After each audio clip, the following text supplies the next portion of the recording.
Hey guys, this is Sunil Krishna on Adda 24/7। आप लोगों के ज्योग्राफी का एजुकेटर। आपने देखा होगा सिलेबस एनसीईआरटी के बदलते रहते हैं, तो इस बारी हम लोगों ने प्लान किया है कि अड्डा 24/7 पर 2023-24 के सेशन के लिए जो बच्चे क्लास 12th में चले गए हैं और अपनी प्रिपरेशन गर्मी की छुट्टियों के दौरान ही शुरू कर दिए हैं, उन सारे बच्चों के लिए हम लोगों ने प्लान किया कि ज्योग्राफी के पार्ट 1 और पार्ट 2 को सीबीएसई के बिल्कुल नए सिलेबस के अकॉर्डिंग एक बैच लॉन्च करेंगे। इस बैच में आपको चैप्टर वाइज बहुत सारी चीज़ें सिखाई जाएंगी।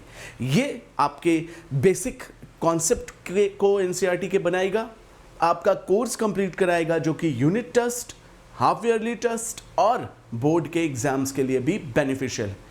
प्लस यही सिलेबस आपका सीयूईटी में भी आता है। सीयूईटी का एग्ज़ाम भी आपको ये जो चीज़ें मैं बता रहा हूँ इसको पढ़कर प्रिपेयर हो जाएगा। तो मैं आज ज्योग्राफी के सिलेबस पर ज़्यादा फोकस करने वाला हूँ, ठीक है। एक कंप्लीट स्ट्रेटजी बनाएंगे कि आखिर हम लोगों को अपना क्लास 12th का पूरा सिलेबस न्यू एनसीईआरटी के न्यू सीबीएसई बोर्ड के पैटर्न के हिसाब से कैसे करना, ठीक है। तो चलिए मैं थोड़ी कुछ स्ट्रेटजी पर वर्कआउट कर दूं और आप लोग भी ध्यान से समझिएगा। जो भी पार्ट 1 और पार्ट 2, पार्ट 1 जो कि वर्ल्ड का पार्ट माना जाता है और पार्ट 2 जिससे ज़्यादा क्वेश्चंस पूछे गए अभी तक आप लोगों ने देखा, इन दोनों किताबों को पढ़ने का एक पैटर्न बना रहे हैं हम लोग, जिसमें हम लोग एमसीक्यू के सिंपल क्वेश्चंस तो करेंगे ही करेंगे, प्लस साथ ही साथ वन लाइनर क्वेश्चंस जो कि फैक्ट के क्वेश्चंस होते हैं, वन लाइनर क्वेश्चंस भी हम लोग आसानी से कर जाएंगे। ये खास तौर पर फैक्ट्स एंड डाटा के क्वेश्चंस होते हैं जिनमें जो कि सबसे ज़्यादा एग्जाम में पूछे जाते हैं। अगर ये याद है तो इसी से बनाकर आप तीसरा इंपॉर्टेंट चीज़ जिसको हम बोलते हैं सब्जेक्टिव क्वेश्चंस, सब्जेक्टिव क्वेश्चंस भी आप आसानी से कर ले जाओगे, जो कि शॉर्ट और लॉन्ग दोनों तरह के क्वेश्चंस कवर अप करता है। सब्जेक्टिव लिखने वाले क्वेश्चंस करने के लिए करना क्या होगा, उस चैप्टर को आपको मेरे साथ बहुत अच्छे से समझना है, उसको एनालिटिकल अप्रोच के साथ एनालिसिस करना है। एनालिसिस करने के साथ साथ इंपॉर्टेंट डेफिनेशंस याद करवाऊंगा और लास्ट में उसका हम लोग कंक्लूजन निकालेंगे और फाइनल पढ़ने के बाद इससे रिलेटेड ढेर सारे क्वेश्चंस सॉल्व करेंगे एमसीक्यू के बेसिस पर, वन लाइनर के बेसिस पर और सब्जेक्टिव के बेसिस पर। तो पार्ट 1 और पार्ट 2 का ये हमारा शॉर्ट करने का तरीका होगा। इसमें सब्जेक्टिव से आपका पूरा बोर्ड का एग्ज़ाम, पूरी की पूरी जो है unit test, monthly test, half yearly test या फिर जो भी आपके एग्ज़ाम्स होते हैं उसके लिए आप प्रिपेयर होते हैं। एमसीक्यू आपका बोर्ड में भी आता है और सीयूईटी के एग्जाम में भी आता है। लाइन से step wise step, chapter wise chapter आपको ये चारों चीज़ें समझाई जाएंगी। इसमें हमें एक और चीज़ पर फोकस करना होगा जिसको मैं बताने जा रहा हूँ, ज़रा समझने की कोशिश करिएगा। याद रखिएगा कि किस तरह के क्वेश्चंस एग्जाम में आते हैं। तो आपने देखा होगा कि ट्रू एंड फॉल्स के क्वेश्चंस, केस स्टडी के क्वेश्चंस, आपने देखा होगा मैप के क्वेश्चंस या फिर डेटा इंटरप्रिटेशन के क्वेश्चंस आपको देखने को मिल जाते हैं। सीधे डायरेक्टली फैक्ट्स के क्वेश्चंस आपको देखने को मिल जाते हैं और ये सारी चीज़ें आपके बोर्ड के एग्जाम के लिए भी बहुत ज़रूरी हैं और सीयूईटी के लिए भी। मैं बार बार सीयूईटी के एग्ज़ाम्स की बातें इसलिए कर रहा हूँ क्योंकि यही सिलेबस आपका आगे चलकर सीयूईटी के एग्ज़ाम में भी हेल्प करेगा। उसकी अलग से स्ट्रैटेजी रहती है, लेकिन ये जो बैच हम लोग लॉन्च कर रहे हैं ये खास तौर पर ह्यूमैनिटीज़ के बच्चों के लिए, जिनका ज्योग्राफी शुरू से वो स्ट्रॉन्ग करना चाहते हैं, ऐसे डोमेन सब्जेक्ट भी आगे रखना चाहते हैं, ग्रेजुएशन और आगे चलकर कॉम्पिटिटिव एग्जाम्स में भी ज्योग्राफी रखना चाहते हैं, तो उसको अच्छे से पढ़िए। क्या क्या चीज़ें आती हैं उसके बारे में मैंने बताया, किस तरीके से पढ़ना है उसको, उसके बारे में मैंने आपको बताया। अब फाइनली हम लोग देखेंगे कि नया सिलेबस आखिर क्या आया। तो चलिए हम लोग सिलेबस की तरफ मूव करते हैं।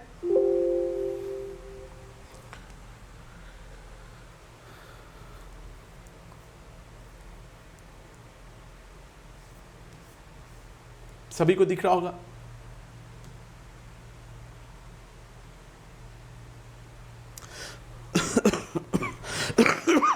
सॉरी।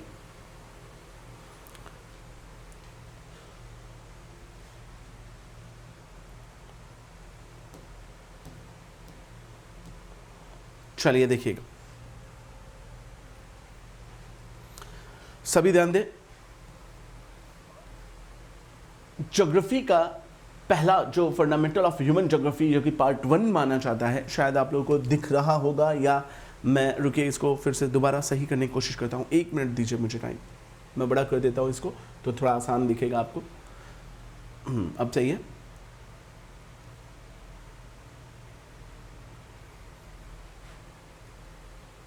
सभी ध्यान देंगे, अब दिख रहा होगा, ठीक है। चलिए सभी देखिएगा, सबसे इंपॉर्टेंट चीज़ क्या होती है कि ये जो हम लोग कोर्स स्ट्रक्चर देख रहे हैं, ये 2023-2024 का कोर्स स्ट्रक्चर है। बहुत ज़्यादा चेंजेस एनसीईआरटी में नहीं किए गए सीबीएसई बोर्ड के तहत। याद रखिएगा, जैसा कि पार्ट 1 वर्ल्ड ज्योग्राफी का पार्ट माना जाता है और ये ज्योग्राफी फिजिकल ना होकर ह्यूमन ज्योग्राफी का पार्ट होती, तो वर्ल्ड ज्योग्राफी के बेसिस पर पार्ट 1 में क्लास 12th का जो पहला यूनिट होता है उसमें आता है ह्यूमन ज्योग्राफी, जो कि इसके पहले भी एग्जिस्ट करता है। इसके अंदर हम लोग बहुत सारी चीज़ें डिटेल पढ़ते हैं, जैसे पॉसिबलिज्म, या हम लोगों ने पढ़ा था इन्वायरमेंटल डिटर्मिनिज्म, और हम लोगों ने पढ़ा था, आप लोगों ने ग्रिफिथ टेलर का पढ़ा होगा, नियो डिटर्मिनिज्म। इसी का पूरा डिटेल और फैक्ट जो कुछ लाइंस इसमें ऐड हुई हैं उसके बारे में हम लोग डिटेल बताएंगे। हर बार एनसीईआरटी कुछ ना कुछ चेंजेस ज़रूर करते हैं, या फिर डाटा बदले होंगे या फिर कुछ 2-4 लाइनें ऐड हुई हैं, उन पर हम लोग स्पेशल फोकस करके आपको नई जो बैच लॉन्च हो रही है उसमें बताएंगे। याद रखिएगा, यूनिट 2 में 2 लेसन दिए हुए हैं, द वर्ल्ड पॉपुलेशन डेंसिटी और तो ह्यूमन डेवलपमेंट। ये दोनों लेसन्स डाटा पर बेस्ड होंगे। आपके सेंसस 2011 को भी इसमें डिटेल बताया जाएगा। फिर यूनिट 3 आता है, जिसमें हम लोग देखते हैं कि मुख्य रूप से 4 से 5 एक्टिविटीज़ होती हैं, जिसे प्राइमरी, सेकेंडरी, टर्शरी, क्वाटरनरी और क्वाइनरी एक्टिविटीज़ कहा जाता है। इसमें रॉ मटेरियल से लेकर आदिवासी से लेकर आगे आने वाली industrial section, services, technology, administration के पार्ट्स होते हैं, जिनको अलग अलग क्लासीफाई करके मैं समझाऊंगा।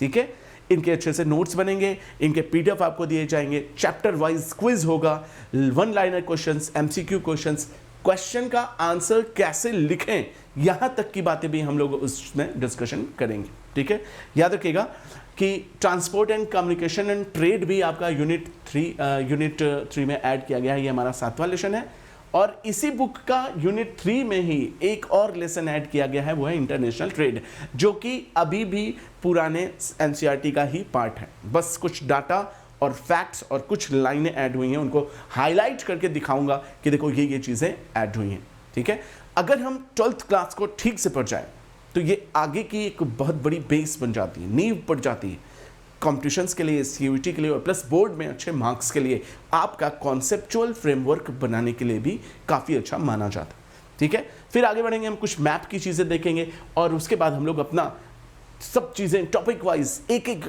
टॉपिक पर हम लोग डिस्कशन करेंगे। हमारा एक चैप्टर डिस्कशन नहीं होगा, टॉपिक के चैप्टर के अंदर टॉपिक और टॉपिक के अंदर सब टॉपिक की डिटेलिंग होगी।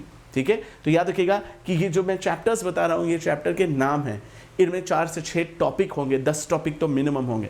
उन टॉपिक के सब टॉपिक्स होते हैं, उन सब टॉपिक के एग्जाम्पल्स होते हैं, उन सारी चीज़ों पर फोकस किया जाएगा और बहुत अच्छे से आपको चीज़ें समझाई जाएंगी। आइए अब हम दूसरी किताब की बात करें, जो कि इंडिया कंसर्न्ड किताब है। याद रखिएगा, ये इंडिया कंसर्न किताब बहुत ज़रूरी है, क्योंकि इंडिया के प्रोस्पेक्ट्स में आपको चीज़ें और अच्छे से समझ आएंगी, और ये मैपिंग भी इसकी बहुत ज़रूरी होती। यूनिट 1 में रखा गया है पॉपुलेशन डिस्ट्रीब्यूशन इंडिया के रिस्पेक्ट्स में। यूनिट 2 में हमने देखा कि ह्यूमन सेटलमेंट की न्यूक्लियाइड हैं, रेक्टेंगुलर हैं, सर्कुलर हैं, लीनियर हैं, क्रॉसिफाइड हैं, कैसे तरह की सेटलमेंट है उनकी, रूरल है, अर्बन है, ठीक है, या फिर कस्बे में रहते हैं, इन सब चीज़ों के बारे में डिटेल। यूनिट 3 कंटेन करता है 4 चैप्टर्स, जिसमें हम देखेंगे land resources, water resources, mineral and energy resources, and साथ ही साथ planning and sustainable development in India. बहुत ज़रूरी चैप्टर है। जैसा कि ये आप लोगों ने देखा था कि पिछले बार भी ये आपके क्वेश्चंस बहुत सारे इससे आए थे, क्योंकि ये सोशल इशू कंसर्न करता है, इसमें पॉलिटिकल टर्मिनोलॉजीज भी कुछ होंगी। उन सारे चैप्टर्स के टॉपिक्स एंड सब टॉपिक्स के साथ उनके एग्जाम्पल और एडिशनल एग्जाम्पल्स की बातें हम लोग डाटा के साथ, नए डाटा के साथ 2023-24 के हिसाब से करेंगे। आपको लिखने का तरीका, शॉर्ट करने का तरीका, याद करने का तरीका नेमोनिक्स के साथ बताऊंगा, ठीक है। फिर आते हैं हम चौथी यूनिट की तरफ। हमने देखा कि चौथी यूनिट में 2 चैप्टर्स हैं, ट्रांसपोर्ट एंड कम्युनिकेशन इंडिया के रेफरेंस में, और इंटरनेशनल ट्रेड, इंडिया का अन्य देशों से क्या व्यापार है, चाइना की स्टिंग ऑफ पल्स की नीति क्या है।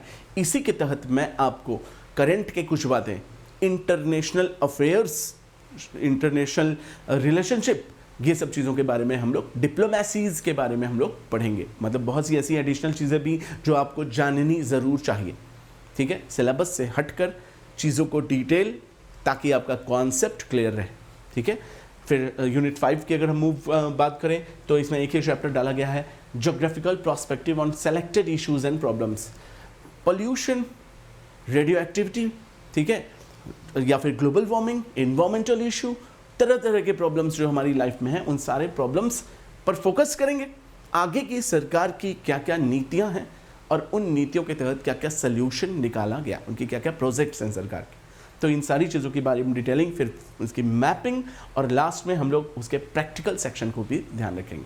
ज्योग्राफी में आपका प्रैक्टिकल सेक्शन मैं करवाऊंगा यहीं स्मार्ट बोर्ड पर आप लोगों के सामने, बहुत ही आसान तरीके से उसके प्रैक्टिकल सेशन को भी दिखाऊंगा कि आखिर ज्योग्राफी क्या केवल ज्योग्राफी है कि ये साइंस भी है, ये हिस्ट्री भी है, ये डेटा और मैथमेटिक्स, स्टैटिस्टिक्स भी है, एंड ये सारी चीज़ों का एक कलेक्शन है, ठीक है। तो सभी तैयार रहें, हमारी एक बैच लॉन्च हो रही है, वो बैच 14 जून से आप लोगों को मिल जाएगी। उस बैच का नाम है, सभी याद रखिएगा, एम्बिशन, ठीक है। एम्बिशन बैच 14 जून से सभी सब्जेक्ट्स की, ह्यूमैनिटीज़ के सेक्शन में, और साथ ही साथ साइंस के और अन्य सेक्शंस की भी जो है, आप लोग कॉमर्स की भी आपको मिलेगी, ठीक है। तो मेरी जो बैच लॉन्च हो रही, मेरे साथ में सारे ह्यूमैनिटीज़ के अदर टीचर्स भी हैं, तो एम्बिशन के नाम से 14 जून से ये बैच लॉन्च हो रही है।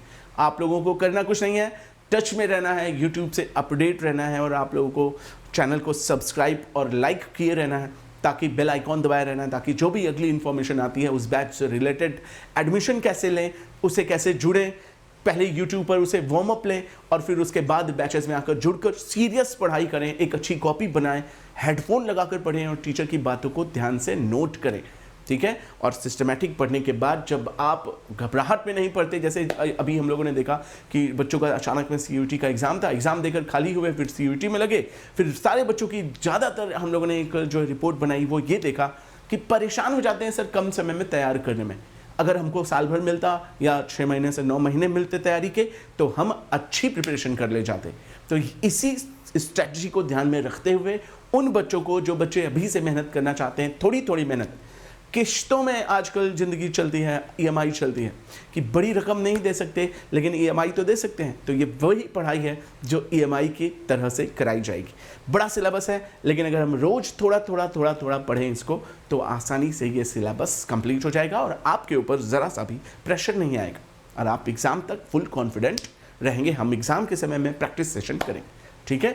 और ये आपके यूनिट टेस्ट में भी अच्छे मार्क्स लेकर आएगा, हाफ ईयरली और बोर्ड के एग्जाम्स के साथ साथ आपका CUET का भी सेक्शन कवर अप कर देगा, ठीक है। बट टारगेट हमारा जो होगा वो बोर्ड के एग्जाम को हम लोग टारगेट करेंगे, ठीक है। बहुत अच्छे से चैप्टर पढ़ना समझना एक बहुत अच्छा कला, एक हुनर होता है। तो सभी तैयार हो जाइए इस बैच में एडमिशन लेने के लिए। इसके बारे में और डिटेल्स आपको आने वाली वीडियोस में भी मिलते रहेंगे बाकी टीचर्स के वे थ्रू, ठीक है। तो चलिए तब तक के लिए आज के लिए बस करते हैं। सभी के लिए धन्यवाद, और सभी फॉलो कर लो और सब्सक्राइब कर लो, बेल आइकॉन दबा लो। अगली वीडियो मेरी इस वीडियो के बारे में एक और डिटेल के साथ आएगी। तब तक के लिए bye bye, take care and जय हिंद।